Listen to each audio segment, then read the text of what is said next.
ಅನುದಿನ ಆತ್ಮಿಕ ಆಹಾರದ ಕಾರ್ಯಕ್ರಮವನ್ನು ವೀಕ್ಷಿಸುವಂಥ ವೀಕ್ಷಕರೆಲ್ಲರಿಗೂ ನಮ್ಮ ರಕ್ಷಕನೂ ಒಡೆಯನು ಪ್ರಪಂಚ ಮೋಕ್ಷ ಪ್ರದಾತನಾದ ಯೇಸು ಕ್ರಿಸ್ತನ ನಾಮದಲ್ಲಿ ಹೃತ್ಪೂರ್ವಕ ವಂದನೆಗಳನ್ನು ತಿಳಿಸ್ತಾ ಇದ್ದೇನೆ. ಸಮಾಧಾನವು, ಸಂತೋಷವು, ಆತ್ಮಿಕ ಆಶೀರ್ವಾದವು, ಆರೋಗ್ಯವು ತಂದೆಯಾದ ದೇವರು ಅನುಗ್ರಹಿಸಲೆಂದು ಯೇಸು ಕ್ರಿಸ್ತನ ನಾಮದಲ್ಲಿ ತಂದೆಯಾದ ದೇವರನ್ನು ಪ್ರಾರ್ಥಿಸುತ್ತೇನೆ. ದೇವರ ನಾಮಕ್ಕೆ ಸ್ತೋತ್ರವಾಗಲಿ. ಈ ದಿನ ಮತ್ತೊಂದು ಅಂಶವನ್ನು ನಿಮ್ಮೊಟ್ಟಿಗೆ ಮಾತನಾಡೋದಕ್ಕೆ ಸಿದ್ಧನಾಗಿದ್ದೇನೆ. ಯೇಸು ಕ್ರಿಸ್ತನನ್ನು ನಂಬಿದವರು ಮಾತ್ರ ದೇವರಿಗೆ ಮಕ್ಕಳ ಎಂಬ ಅಂಶವನ್ನು ನಿಮ್ಮೊಟ್ಟಿಗೆ ಮಾತನಾಡ್ತಾ ಇದ್ದೇನೆ. ಕೆಲವರು ಧಾರಾಳವಾದಂಥ ಒಳ್ಳೆ ಯೋಚನೆಯಿಂದ ದೇವರ ಜ್ಞಾನವನ್ನು ಅರ್ಥ ಮಾಡಿಕೊಂಡು ಈ ಸಮಾಜದಲ್ಲಿ ಉತ್ತಮವಾದಂಥ ಶ್ರೇಷ್ಠವಾದಂಥ ಸಂದೇಶವನ್ನು, ದೇವರ ವಾಕ್ಯಗಳನ್ನು ಹೇಳಿ ಸತ್ಯದ ಮಾರ್ಗದಲ್ಲಿ ನಡೆಸುವಂಥ ಸೇವಕರು ಇದ್ದಾರೆ. ಅದೇ ಪ್ರಕಾರ ಇನ್ನೂ ಕೆಲವರು ಮೂಢ ಸೇವಕರು, ಅಂದರೆ ದೇವರ ವಾಕ್ಯವನ್ನು ಸರಿಯಾದ ರೀತಿಯಲ್ಲಿ ಅರ್ಥ ಮಾಡಿಕೊಳ್ಳದೆ ಅಪಾರ್ಥ ಮಾಡಿಕೊಂಡು ಬೋಧನೆ ಮಾಡುವಂಥ ಬೋಧಕರು, ದಾರಿ ತಪ್ಪುವಂಥ ವಿಶ್ವಾಸಿಗಳು ಇದ್ದಾರೆ. ಅದರಲ್ಲಿ ಹುಟ್ಟಿದಂದಿನಿಂದ ನಾವು ಕ್ರೈಸ್ತರು ಅಂತ ಹೇಳಿಕೊಳ್ಳುವಂಥ ಒಬ್ಬ ವ್ಯಕ್ತಿ ಯೇಸು ಕ್ರಿಸ್ತರನ್ನು ನಂಬಿದವರು ಮಾತ್ರ ದೇವರಿಗೆ ಮಕ್ಕಳಾಗ್ತಾರೆ. ಉಳಿದವರು ದೇವರಿಗೆ ಮಕ್ಕಳಲ್ಲ, ಅವರು ಕೇವಲ ಸೃಷ್ಟಿ ಮಾತ್ರ ಅಂತ. ಅಂದರೆ ಇವರು ಏನು ಅರ್ಥ ಮಾಡಿಕೊಂಡಿದ್ದಾರೆ ಅಂತ ನೋಡುವಾಗ, ಪ್ರಿಯರಾದ ದೇವರ ಮಕ್ಕಳಿರ, ನಾವು ಅನೇಕ ಪ್ರಸಂಗಗಳನ್ನು ಮಾಡಿ ಈ ಮಾನವ ಸಮಾಜದಲ್ಲಿದ್ದಂಥ ಎಲ್ಲ ಜನಾಂಗದವರು ಸಾಕ್ಷಾತ್ತು ದೇವರೇ ಉಂಟು ಮಾಡಿದ್ದಾರೆ. ಎಲ್ಲರೂ ಸಾಕ್ಷಾತ್ತು ಪರಮಾತ್ಮನ ಮಕ್ಕಳು, ದೇವರ ಮಕ್ಕಳು. ಆದರೆ ದೇವರನ್ನ ತಿಳಿದುಕೊಳ್ಳದೆ, ದೇವರನ್ನ ಅರ್ಥ ಮಾಡಿಕೊಳ್ಳದೆ, ದೇವರನ್ನ ದೂರ ಮಾಡಿಕೊಂಡು ಕೊನೆಯದಾಗಿ ಬೆಂಕಿ ಕೊಂಡಕ್ಕೆ ಹೋಗ್ತಾ ಇದ್ದಾರೆ ಮಾನವರು. ಮಾನವರು ಎಲ್ಲರೂ ಸಾಕ್ಷಾತ್ತು ದೇವರ ಮಕ್ಕಳು, ದೇವರ ಮೂಲಕ ಉಂಟಾಗಿದ್ದಾರೆ, ದೇವರು ಎತ್ತಿದ್ದಾರೆ ಅಂತೇಳಿ ನಾನು ಅನೇಕ ಪ್ರಸಂಗಗಳಲ್ಲಿ ಈ ಮಾತನ್ನು ಮಾತನಾಡ್ತಾ ಇರ್ತೀನಿ ಪ್ರಿಯರೇ. ಈ ಮಾತನ್ನು ಕೇಳಿ ಒಬ್ಬ ಸಹೋದರ ಏನಂತಾರೆ ಗೊತ್ತಾ? ಬ್ರದರ್ ರಾಮು ಬ್ರದರ್, ಯೇಸು ಕ್ರಿಸ್ತರನ್ನ ನಂಬಿದವರು ಮಾತ್ರ ದೇವರಿಗೆ ಮಕ್ಕಳಾಗ್ತಾರೆ, ಲೋಕದಲ್ಲಿದ್ದವ್ರು ಯಾರೂ ದೇವರಿಗೆ ಮಕ್ಕಳಾಗಲ್ಲ, ಅವ್ರು ಕೇವಲ ಸೃಷ್ಟಿ ಮಾತ್ರ ಅಂತ ಹೇಳಿ ನಮಗೆ ಉಪದೇಶ ಮಾಡೋದಕ್ಕೆ ಬರುವಂಥವ್ರು ಇದ್ದಾರೆ. ಏನ್ರಿ, ಪ್ರಶ್ನೆ ಇದ್ದರೆ ಪ್ರಶ್ನೆ ಕೇಳಿ ಅಂತೇಳಿ ನಾನು ಪ್ರತಿ ವಿಡಿಯೋದಲ್ಲಿ ಹೇಳ್ತಾ ಇರ್ತೀನಿ. ಈ ವಾಕ್ಯ ನಿಮಗೆ ಅರ್ಥ ಆಗಿಲ್ವಾ? ಕೇಳು, ಅದಕ್ಕೆ ಉತ್ತರವನ್ನು ನಾವು ವಾಕ್ಯದ ಮೂಲಕ ಕೊಡುತ್ತೇವೆ ಸಮಯ ಇದ್ದಾಗ ಅಂದಾಗ ಕೇಳಲ್ಲ. ಏನ್ರಿ, ಭೂಮಿ ಮೇಲಿದ್ದಂಥ ಪ್ರತಿ ಮನುಷ್ಯ ಸಾಕ್ಷಾತ್ತು ದೇವರ ಮಗನು, ದೇವರಿಗೆ ಮಗಳು. ಆದರೆ ಈ ಲೋಕದಲ್ಲಿ ಸೃಷ್ಟಿಕರ್ತನಾದಂಥ ದೇವರನ್ನ ತಿಳಿದುಕೊಳ್ಳದೆ, ದೇವರಿಗೆ ಒಳಪಡದೆ, ದೇವರಿಗೆ ವಿಧೇಯನಾಗದೆ ಯಾರಿಗೆ ಒಳಪಟ್ಟಿದ್ದಾರೆ? ಲೋಕದಲ್ಲಿದ್ದಂಥ ಜನ ಸೈತಾನನಿಗೆ ಒಳಪಟ್ಟಿದ್ದಾರೆ.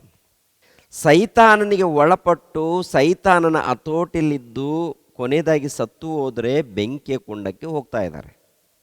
ಅನೇಕರು ಹೋಗಿದ್ದಾರೆ, ಇನ್ನು ಹೋಗೋ ಸ್ಥಿತಿಯಲ್ಲೇ ಜನ ಇದ್ದಾರೆ. ರಕ್ಷಣೆ ಬೇಕು ಅಂದಾಗ ದೇವರನ್ನು, ದೇವಕುಮಾರನಾದಂಥ ಯೇಸು ಕ್ರಿಸ್ತರನ್ನು ತಿಳಿಯಬೇಕಾದ್ರೆ ಸತ್ಯವೇದ ಗ್ರಂಥವನ್ನು ಓದಬೇಕು, ಅರ್ಥ ಮಾಡಿಕೊಳ್ಬೇಕು, ಹುಡುಕಬೇಕು ಅಂತೇಳಿ ನಮ್ಮ ಬೋಧನೆಯಲ್ಲಿ ಇರುತ್ತೆ ಪ್ರೇರೆ. ಪ್ರತಿ ಬೋಧನೆಯಲ್ಲಿ ಹೀಗೆ ಅನೇಕ ಸಾರಿ ನಾವು ನೆನಪು ಮಾಡ್ತಾ ಇರ್ತೀವಿ. ಅರ್ಥ ಮಾಡಿಕೊಂಡವರು ಸಂತೋಷ ಪಡ್ತಾರೆ, ಅರ್ಥ ಮಾಡಿಕೊಳ್ಳದವರು ಅಪಾರ್ಥ ಮಾಡಿಕೊಳ್ತಾರೆ. ಅಪಾರ್ಥ ಮಾಡಿಕೊಂಡವರಲ್ಲಿ ಒಬ್ಬರು ಯೇಸು ಕ್ರಿಸ್ತರನ್ನು ನಂಬಿದವರು ಮಾತ್ರ ದೇವರಿಗೆ ಮಕ್ಕಳು. ಯೇಸು ಕ್ರಿಸ್ತರನ್ನು ನಂಬದವರು ದೇವರಿಗೆ ಮಕ್ಕಳಲ್ಲ, ಅವರು ಕೇವಲ ಸೃಷ್ಟಿ ಮಾತ್ರ. ಹೌದಾ? ಬೈಬಲ್ ಹಾಗೆ ಹೇಳುತ್ತಾ ಅಂತ ನೋಡುವಾಗ, ಪ್ರಿಯರಾದ ದೇವರ ಮಕ್ಕಳಿರ, ಕೀರ್ತನೆ ಗ್ರಂಥ 82ನೇ ಅಧ್ಯಾಯ 6ನೇ ವಚನ, ನೀವು ದೇವರುಗಳು ಅಂದರೆ ದೇವರ ಸಂತಾನದವರು, ಎಲ್ಲರೂ ಪರಸ್ಪರನ ಮಕ್ಕಳು ಎಂದು ನಾನು ಹೇಳಿದೆನು. ಎಲ್ಲರಂದರೆ ಕೇವಲ ಇಸ್ರಾಯೇಲರು ಮಾತ್ರವಲ್ಲ, ಭೂಲೋಕದಲ್ಲಿದ್ದಂಥ ಎಲ್ಲರೂ ಪರಸ್ಪರನ ಮಕ್ಕಳು, ಅಂದರೆ ಪರಮಾತ್ಮನ ಮಕ್ಕಳು, ಸರ್ವೇಶ್ವರನ ಮಕ್ಕಳು, ಮಹೋನ್ನತನ ಮಕ್ಕಳು, ಎಲ್ಲರೂ ಪರಮಾತ್ಮನ ಮಕ್ಕಳಾಗಿರುವಾಗ ಪ್ರಿಯರಾದ ದೇವರ ಮಕ್ಕಳಿರ, ದೇವರು ಕರೀತಾರೆ, ನನ್ನ ಮಕ್ಕಳಿರ ನನ್ನ ಬಳಿಗೆ ಬನ್ನಿ, ನಾನು ಪರಿಶುದ್ಧನಾಗಿರೋ ಪ್ರಕಾರ ನೀವು ಕೂಡ ಪರಿಶುದ್ಧರಾಗಿ ಜೀವಿಸಿರಿ ಅಂತ. ಎತ್ತ ತಂದೆ ಪರಿಶುದ್ಧನಾಗಿರುವುದರಿಂದ, ನಮ್ಮ ದೇವರು ಪರಿಶುದ್ಧನಾಗಿರುವುದರಿಂದ ನೀವು ಕೂಡ ಪರಿಶುದ್ಧರಾಗಿ ಜೀವಿಸಿರಿ ಅಂತೇಳಿ. ಮತ್ತೊಂದು ವಚನವನ್ನು ನೋಡೋಣ. ಅಪೊಸ್ತಲರ ಕೃತ್ಯಗಳು 17ನೇ ಅಧ್ಯಾಯ 26ನೇ ವಚನದಿಂದ, ಆತನು ಒಬ್ಬನಿಂದಲೇ ಎಲ್ಲ ಜನಾಂಗದವರನ್ನು ಹುಟ್ಟಿಸಿ ಅವರವರು ಇರತಕ್ಕ ಕಾಲಗಳನ್ನು ಅವರವರ ನಿವಾಸಗಳ ಮೇರೆಗಳನ್ನು ನಿಷ್ಕರಿಸಿ ಭೂಮಂಡಲದಲ್ಲೆಲ್ಲ ವಾಸ ಮಾಡಿ, ಒಂದು ವೇಳೆ ಅವರು ತಡವಾಡಿ ಕಂಡುಕೊಂಡರೇನು ಎಂದು ತನ್ನನ್ನು ಹುಡುಕೋರನಾಗಿ ಮಾಡಿದನು. ಆತನು ನಮ್ಮಲ್ಲಿ ಒಬ್ಬನಿಗೂ ದೂರವಾದವನಲ್ಲ, ಆತನಲ್ಲಿಯೇ ನಾವು ಜೀವಿಸುತ್ತೇವೆ, ಚಲಿಸುತ್ತೇವೆ, ಇರುತ್ತೇವೆ. ನಿಮ್ಮ ಕವಿಗಳಲ್ಲಿಯೂ ಕೆಲವರು ನಾವು ಆತನ ಸಂತಾನದವರೇ ಎಂಬುದಾಗಿ ಹೇಳಿದ್ದಾರೆ. ನಾವು ದೇವರ ಸಂತಾನದವರಾಗಿದ್ದ ಮೇಲೆ ದೈವವು ಮನುಷ್ಯನ ಶಿಲ್ಪವಿದ್ಯೆಯಿಂದಲೂ ಕಲ್ಪನೆಯಿಂದಲೂ ಕೆತ್ತಿರುವ ಚಿನ್ನ, ಬೆಳ್ಳಿ, ಕಲ್ಲುಗಳಿಗೆ ಸಮಾನವೆಂದು ನಾವು ಭಾವಿಸಬಾರದು ಅಂತ ನೋಡಿ. ಪ್ರಿಯರಾದ ದೇವರ ಮಕ್ಕಳಿರ, ಅಥೇನೆ ಎಂಬುವಂಥ ಒಂದು ಪಟ್ಟಣ ಇದೆ. ಆ ಪಟ್ಟಣದಲ್ಲಿ ಅನ್ಯರು ಇದ್ದಾರೆ, ಅಂದರೆ ವಿಗ್ರಹಾರಾಧಕರಿದ್ದಾರೆ. ಆ ವಿಗ್ರಹಾರಾಧಕರಿಗೆ ಹೇಳುವಂಥ ಮಾತು, ಅಥೇನೆ ಎನ್ನುವಂಥದ್ದು ಒಂದು ಪಟ್ಟಣ. ಆ ಪಟ್ಟಣದಲ್ಲಿ ವಿಗ್ರಹಾರಾಧಕರು ಅಂದರೆ ಅನ್ಯರು ಇದ್ದಾರೆ. ಅನ್ಯರ ಬಳಿಯಲ್ಲಿ ಪೌಲನು ಸುವಾರ್ತೆ ಸಾರ್ತಾ ಇದ್ದಾನೆ. ಏನು ಹೇಳ್ತಾ ಇದ್ದಾನೆ? ಒಬ್ಬ ಮನುಷ್ಯನ ಮೂಲಕ ದೇವರು ಲೋಕದಲ್ಲಿದ್ದಂಥ ಎಲ್ಲ ಮಾನವರನ್ನು, ಎಲ್ಲ ಕುಲದವರನ್ನು, ಎಲ್ಲ ಜಾತಿ ಜನಾಂಗದವರನ್ನು ಒಬ್ಬ ಮನುಷ್ಯನ ಮೂಲಕ ಉಂಟು ಮಾಡಿದ್ದಾನೆ ದೇವರು. ಆತನು ನಮಗೆ ತಂದೆ, ಆತನಿಗೆ ನಾವೆಲ್ಲರೂ ಸಂತಾನ, ಅಂದರೆ ನಾವೆಲ್ಲರೂ ಆತನ ಮಕ್ಕಳು ಅಂತೇಳಿ ಅನ್ಯರಿಗೆ ಹೇಳುವಂಥ ಮಾತು. ಅನ್ಯರಂದರೆ ಅವರು ದೇವರನ್ನ ನಂಬಿಕೊಂಡಿಲ್ಲ. ಅವರು ಅಥೇನೆ ಪಟ್ಟಣದಲ್ಲಿ ಇದ್ದಂಥ ಜನಗಳಿಗೆ ಸುವಾರ್ತೆ ಮಾಡುವಂಥ ಸಮಯದಲ್ಲಿ ಏನು ಬೋಧನೆ ಮಾಡಿದ್ದಾರೆ ಅಪೊಸ್ತಲನಾಗಿರುವಂಥ ಪೌಲನು? ನಾವೆಲ್ಲರೂ ದೇವರಿಗೆ ಮಕ್ಕಳು, ನಾವೆಲ್ಲರೂ ದೇವರಿಗೆ ಮಕ್ಕಳು, ನಾವು ದೇವರ ಸಂತಾನ. ನೋಡಿ 28ನೇ ವಚನ ಪ್ರಿಯರಿ, ಆತನಲ್ಲಿಯೇ ನಾವು ಜೀವಿಸುತ್ತೇವೆ, ಚಲಿಸುತ್ತೇವೆ, ಇರುತ್ತೇವೆ. ನಿಮ್ಮ ಕವಿಗಳಲ್ಲಿಯೂ ಕೆಲವರು ನಾವು ಆತನ ಸಂತಾನದವರೇ ಎಂಬುದಾಗಿ ಹೇಳಿದ್ದಾರೆ. ನಾವು ದೇವರ ಸಂತಾನದವರಾಗಿದ್ದ ಮೇಲೆ ದೈವವು ಮನುಷ್ಯನ ಶಿಲ್ಪವಿದ್ಯೆಯಿಂದಲೂ ಕಲ್ಪನೆಯಿಂದಲೂ ಕೆತ್ತಿರುವ ಚಿನ್ನ, ಬೆಳ್ಳಿ, ಕಲ್ಲುಗಳಿಗೆ ಸಮಾನನೆಂದು ನಾವು ಭಾವಿಸಬಾರದು. ಗಮನಿಸಬೇಕು ಪ್ರಿಯರಾದ ದೇವರ ಮಕ್ಕಳಿರ, ನಾವು ದೇವರ ಸಂತಾನ. ನಾವು ಯಾರ ಸಂತಾನಂತೆ? ದೇವರ ಸಂತಾನ, ಅಂದರೆ ದೇವರ ಮಕ್ಕಳು ಅಂತ. ದೇವರ ಸಂತಾನ ಅಂದ್ರೆ ಅರ್ಥ ಏನು? ದೇವರ ಮಕ್ಕಳು. ಕೀರ್ತನೆ ಗ್ರಂಥದಲ್ಲಿ ಇದೆಯಲ್ಲ, ನಾವೆಲ್ಲರೂ ಯಾರ ಮಕ್ಕಳಂತೇಳಿ?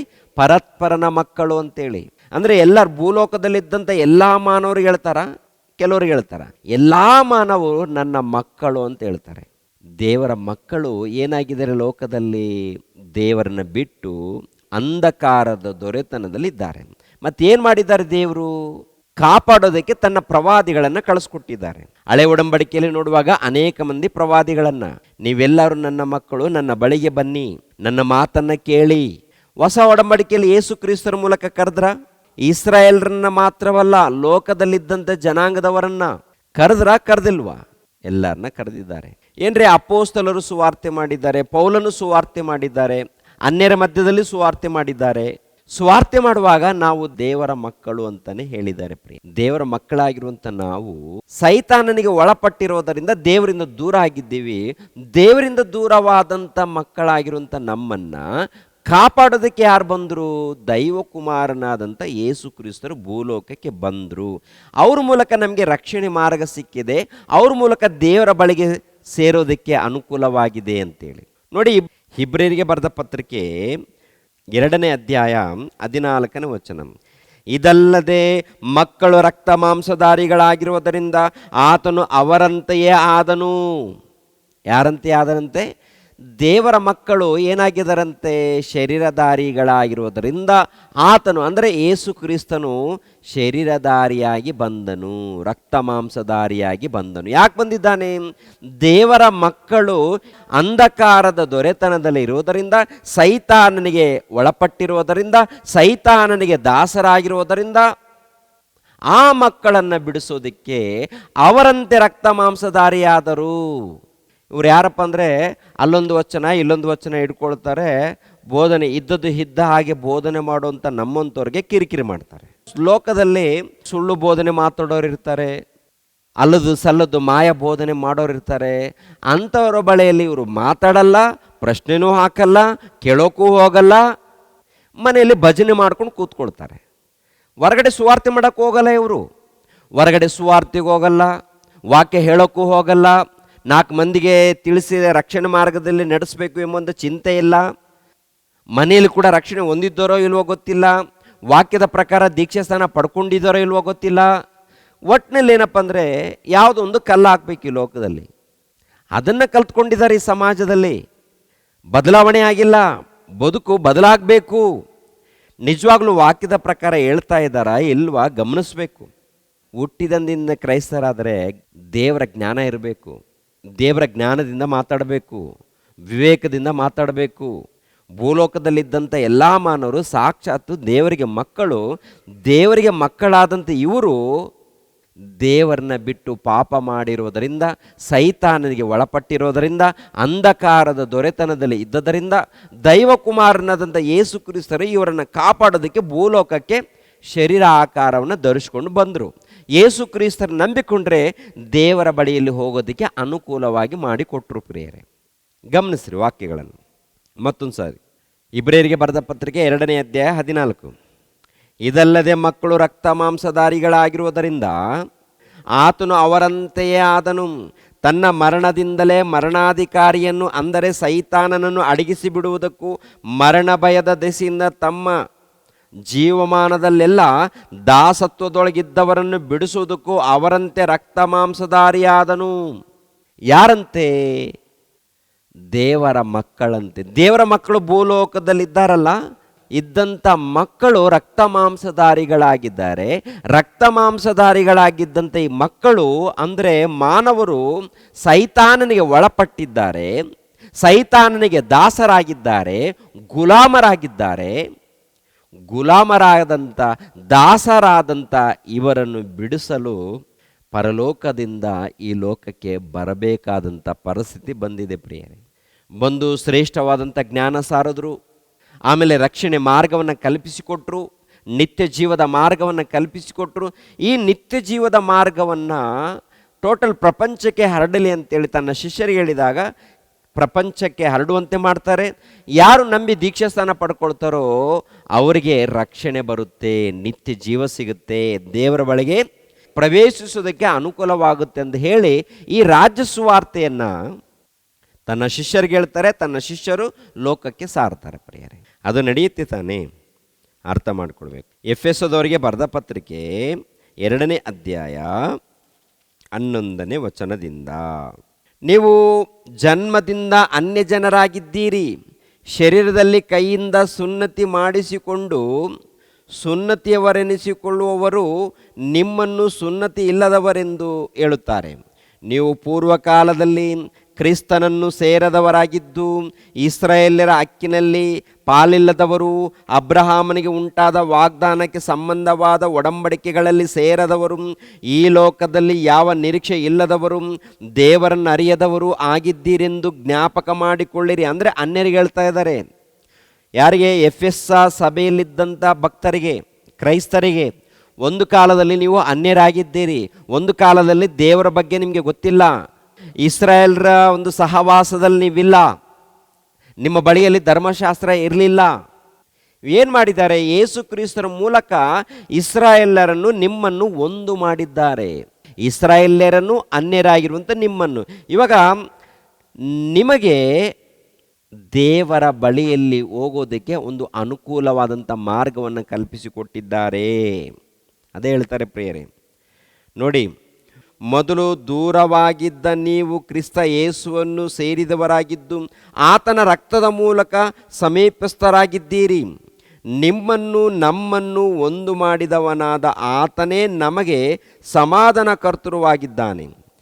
ಆತನು ತನ್ನ ಶರೀರವನ್ನು ಸಮರ್ಪಿಸಿದರಲ್ಲಿ ವಿಧಿರೂಪಕವಾದ ಆಜ್ಞೆಗಳುಳ್ಳ ಧರ್ಮಶಾಸ್ತ್ರವನ್ನು ತೆಗೆದುಹಾಕಿ ಇದ್ದ ದ್ವೇಷವನ್ನು ಮುಗಿಸಿ ನಮ್ಮನ್ನು ಅಗಲಿಸಿದ ಅಡ್ಡಗೋಡೆಯನ್ನು ಅಡ್ಡಗೋಡೆಯನ್ನು ಕೆಡವಿ ಹಾಕಿದನು. ಆತನು ಸಮಾಧಾನ ಮಾಡುವವನಾಗಿ ಉಭಯರನ್ನು ತನ್ನಲ್ಲಿ ಒಬ್ಬ ನೂತನ ಪುರುಷನಾಗಿ ನಿರ್ಮಿಸಿದ್ದಾನೆ. ಇದ್ದ ದ್ವೇಷವನ್ನು ತನ್ನ ಶಿಲುಬೆಯ ಮೇಲೆ ಕೊಂದು ಆ ಶಿಲುಬೆಯ ಮೂಲಕ ಉಭಯರನ್ನು ಒಂದೇ ದೇಹದಂತಾಗ ಮಾಡಿ ದೇವರೊಂದಿಗೆ ಸಮಾಧಾನ ಪಡಿಸಿದ್ದಾನೆ. ನೋಡಿ ಪ್ರಿಯರಾದ ದೇವರ ಮಕ್ಕಳಿರ, 17ನೇ ವಚನ ಕೂಡ ನೋಡೋಣ. ಇದಲ್ಲದೆ ಆತನು ಬಂದು ದೂರವಾಗಿದ್ದ ನಿಮಗೂ ಸಮಾಧಾನವನ್ನು ಮತ್ತು ಸಮೀಪವಾಗಿದ್ದವರಿಗೂ ಸಮಾಧಾನವನ್ನು ಸಾರಿದನು. ಆತನ ಮೂಲಕ ನೀವು ಒಬ್ಬ ಆತ್ಮನನ್ನೇ ಹೊಂದಿದವರಾಗಿ ತಂದೆಯ ಬಳಿಗೆ ಪ್ರವೇಶಿಸುವುದಕ್ಕೆ ಮಾರ್ಗವಾಯಿತು. ಹೀಗಿರಲಾಗಿ ನೀವು ಇನ್ನು ಮೇಲೆ ಪರದೇಶದವರು, ಅನ್ಯರು ಆಗಿರದೆ ದೇವಜನರೊಂದಿಗೆ ಒಂದೇ ಸಂಸ್ಥಾನದವರು, ದೇವರ ಮನೆಯವರು ಆಗಿದ್ದೀರಿ. ಒಂದು ಕಾಲದಲ್ಲಿ ಏನಾಗಿದ್ದಾರೆ ಇವರು? ಅನ್ಯರು. ದೇವರನ್ನ ಬಿಟ್ಟು ಲೋಕದಲ್ಲಿ ಇಷ್ಟ ಬಂದ ಹಾಗೆ ವಿಗ್ರಹಾರಾಧನೆ, ಇಷ್ಟ ಬಂದ ಹಾಗೆ ಲೋಕದ ರೀತಿಯಲ್ಲಿ ಅಲಿತಾ ಇದ್ರು, ಲೋಕದ ರೀತಿಯಲ್ಲಿ ಜೀವಿಸ್ತಾ ಇದ್ರು, ಯಾವ ನಿರೀಕ್ಷೆ ಇಲ್ಲದೆ ಜೀವಿಸ್ತಾ ಇದ್ರು.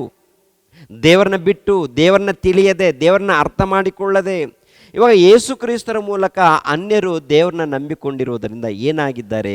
ದೇವರ ಪ್ರಜೆಗಳಾಗಿದ್ದಾರೆ, ದೇವರ ಸಂಸ್ಥಾನದವರು, ದೇವರ ಕುಟುಂಬದವರು, ಒಂದು ಪ್ರತ್ಯೇಕವಾದಂಥ ಭಕ್ತರು, ಯೇಸು ಕ್ರಿಸ್ತರ ಭಕ್ತರು, ಕ್ರೈಸ್ತರು ಅಂತೇಳಿ ಕರೆಯಲ್ಪಡ್ತಾ ಇದ್ದಾರೆ. ಪ್ರಿಯರಾದ ದೇವರ ಮಕ್ಕಳಿರ, ಈ ಒಂದು ಜ್ಞಾನವನ್ನು ಇದ್ದದ್ದು ಇದ್ದ ಹಾಗೆ ಹೇಳಿದಾಗ ಅರ್ಥ ಮಾಡಿಕೊಳ್ಳದೆ ಅಪಾರ್ಥ ಮಾಡಿಕೊಂಡು ಏನ್ರಿ ಒಬ್ಬೊಬ್ಬರೊಂದೊಂದು ರೀತಿಯಲ್ಲಿದ್ದಾರೆ ಪ್ರಿಯರೇ. ಅರ್ಥ ಆಗುತ್ತಾ? ಭೂಲೋಕದಲ್ಲಿದ್ದಂಥ ಪ್ರತಿ ಮನುಷ್ಯ ದೇವರಿಗೆ ಮಗನು, ದೇವರಿಗೆ ಮಗಳು. ದೇವರನ್ನ ತಿಳಿದುಕೊಳ್ಳದೆ ಪಾಪದಲ್ಲಿದ್ದಾರೆ, ಅಂಧತ್ವದಲ್ಲಿದ್ದಾರೆ, ಅಂಧಕಾರದ ದೊರೆತನದಲ್ಲಿದ್ದಾರೆ. ಅಂಧಕಾರದ ದೊರೆತನದಲ್ಲಿದ್ದಂಥ ಇವರನ್ನ ದೇವರ ಬಳಿಗೆ ನಡೆಸಬೇಕು. ದೇವರ ಬಳಿಗೆ ನಡೆಸೋದಕ್ಕೆ ಮೊಟ್ಟ ಮೊದಲು ಶಕಪುರುಷನಾಗಿರುವಂಥ ಯೇಸು ಕ್ರಿಸ್ತರು ಸರ್ವ ಮಾನವರಿಗೋಸ್ಕರ ಪ್ರಾಣತ್ಯಾಗ ಮಾಡಿದ್ರು, ಸುವಾರ್ತೆ ಮಾಡಿದ್ರು, ಅಪೊಸ್ತಲರು ಅಭಿವೃದ್ಧಿ ಮಾಡಿದ್ರು. ಇವಾಗ ನಾವು ಏನು ಮಾಡ್ತಾ ಇದ್ದೀವಿ? ದೇವರ ವಾಕ್ಯಗಳನ್ನು ಚೆನ್ನಾಗಿ ಓದ್ತಾ ಇದ್ದೀವ, ಅರ್ಥ ಮಾಡಿಕೊಳ್ತಾ ಇದ್ದೀವ, ಅಥವಾ ತಪ್ಪಾಗಿ ಅರ್ಥ ಮಾಡಿಕೊಂಡು ಬೋಧನೆ ಮಾಡ್ತಾ ಇದ್ದೀವ? ಆದ್ದರಿಂದ ಜಾಗ್ರತೆ ಪಡಿ ಪ್ರಿಯರೇ. ಭೂಲೋಕದಲ್ಲಿದ್ದಂಥ ಸರ್ವಮಾನವರು ದೇವರಿಗೆ ಪ್ರಜೆಗಳು, ದೇವರ ಮಕ್ಕಳು, ದೇವರ ಮಕ್ಕಳಾಗಿರುವಂಥ ಇವರು ದೇವರನ್ನ ಬಿಟ್ಟು, ಅಂದರೆ ಪ್ರಾರಂಭದಲ್ಲೇ ದೇವರಿಂದ ದೂರವಾಗಿ ಮಾಡಬಾರದ ಪಾಪಗಳನ್ನು ಮಾಡಿ, ಅನೇಕ ತಪ್ಪುಗಳನ್ನು ಮಾಡಿ ಶಾಪ ತಂದುಕೊಂಡಿದ್ದಾರೆ. ಆದ್ದರಿಂದ ಪ್ರಿಯರಾದ ದೇವರ ಮಕ್ಕಳೇ, ಯೇಸು ಕ್ರಿಸ್ತರ ಮೂಲಕ ಒಂದು ಅದ್ಭುತವಾದಂಥ ಅವಕಾಶ, ದೇವರ ಸಭೆಯಲ್ಲಿ ಸೇರುವಂಥ ಅವಕಾಶ, ನಿತ್ಯ ಜೀವನ ಪಡೆದುಕೊಳ್ಳುವಂಥ ಅವಕಾಶ, ಪರಲೋಕವನ್ನು ಪಡೆದುಕೊಳ್ಳುವಂಥ ಅವಕಾಶ, ಒಳ್ಳೆಯ ಅವಕಾಶವನ್ನು ತಂದೆಯಾದ ದೇವರು ಕೊಟ್ಟಿದ್ದಾರೆ. ಈ ಅವಕಾಶವನ್ನು ಸದ್ವಿನಿಯೋಗ ಮಾಡಿಕೊಳ್ಬೇಕು. ಪ್ರತಿಯೊಬ್ಬರು ದೇವರ ಮಾತಿಗೆ ವಿಧೇಯರಾಗಿ ಭಯಭಕ್ತಿಯಿಂದ ಜೀವಿಸಬೇಕು ಪ್ರಿಯರೇ. ಓಕೆ, ದೇವರು ನಿಮ್ಮನ್ನು ನನ್ನನ್ನು ಆಶೀರ್ವದಿಸಲಿ. ಎಲ್ಲರೂ ತಲೆಬಾಗಿಸಿರಿ, ಪ್ರಾರ್ಥನೆ ಮಾಡಿ. ನಮ್ಮನ್ನು ಬಹಳವಾಗಿ ಪ್ರೀತಿಸುವಂಥ ನಮ್ಮ ತಂದೆಯಾದ ದೇವರೇ, ನಿಮಗೆ ಸ್ತೋತ್ರಗಳು ತಂದೆ. ಈ ಲೋಕದಲ್ಲಿದ್ದಂಥ ಎಲ್ಲ ಮಾನವರು ನಿಮ್ಮ ಮಕ್ಕಳು ತಂದೆ. ನಿಮ್ಮನ್ನು ಅರ್ಥ ಮಾಡಿಕೊಳ್ಳದೆ, ನಿಮ್ಮ ಮನಸ್ಸನ್ನು, ನಿಮ್ಮ ಕಷ್ಟವನ್ನು, ನಿಮ್ಮ ಪ್ರೀತಿಯನ್ನು, ನಿಮ್ಮ ತ್ಯಾಗವನ್ನು ಅರ್ಥ ಮಾಡಿಕೊಳ್ಳದೆ ಈ ಲೋಕದಲ್ಲಿ ಅನೇಕ ದಾರಿಗಳನ್ನು ಹಿಡಿದುಕೊಂಡು ಪಾಪದಲ್ಲಿ, ವ್ಯಾಮೋಹದಲ್ಲಿ, ಅಂಧತ್ವದಲ್ಲಿ, ಅಂಧಕಾರದ ದೊರೆತನದಲ್ಲಿ ಜೀವಿಸಿ ಕೊನೆಯದಾಗಿ ಮರಣ ಹೊಂದಿ ನಿತ್ಯ ನಾಶನಕ್ಕೆ ಪ್ರಯಾಣ ಮಾಡ್ತಾ ಇದ್ದಾರೆ. ಅಂಥವರನ್ನು ಕಾಪಾಡಲು ತಂದೆ ನೀವು ನಿಮ್ಮ ಪ್ರಿಯ ಕುಮಾರನನ್ನು ಕಳಿಸಿಕೊಟ್ಟಿದ್ದೀರಾ. ನಿಮ್ಮ ಪ್ರಿಯ ಕುಮಾರನ ಮೂಲಕ ನಿತ್ಯ ಜೀವವನ್ನು ಕಲ್ಪಿಸಿಕೊಟ್ಟಿದ್ದೀರಾ, ಮೋಕ್ಷ ಮಾರ್ಗವನ್ನು ಕಲ್ಪಿಸಿಕೊಟ್ಟಿದ್ದೀರಾ, ರಕ್ಷಣೆ ಮಾರ್ಗವನ್ನು ಕಲ್ಪಿಸಿಕೊಟ್ಟಿದ್ದೀರಾ ತಂದೆ. ಅದಕ್ಕೆ ನಿಮಗೆ ಕೃತಜ್ಞತೆಗಳು, ಸ್ತೋತ್ರಗಳನ್ನು ಸಮರ್ಪಿಸ್ತಾ ಇದ್ದೀನಿ. ಪ್ರತಿಯೊಬ್ಬರೂ ನಿಮ್ಮನ್ನು ತಿಳ್ಕೊಳ್ಳುವಂತೆ ಸಹಾಯ ಮಾಡಿ, ನಿಮ್ಮ ಬಳಿಗೆ ಬರುವಂತೆ ಸಹಾಯ ಮಾಡಿ. ಯೇಸು ಪವಿತ್ರ ನಾಮದಲ್ಲಿ ಬೇಡಿ ಹೊಂದಿದೆಯಪ್ಪ ತಂದೆಯೇ, ಆಮೇನ್. ಎಲ್ಲರಿಗೂ ವಂದನೆಗಳು.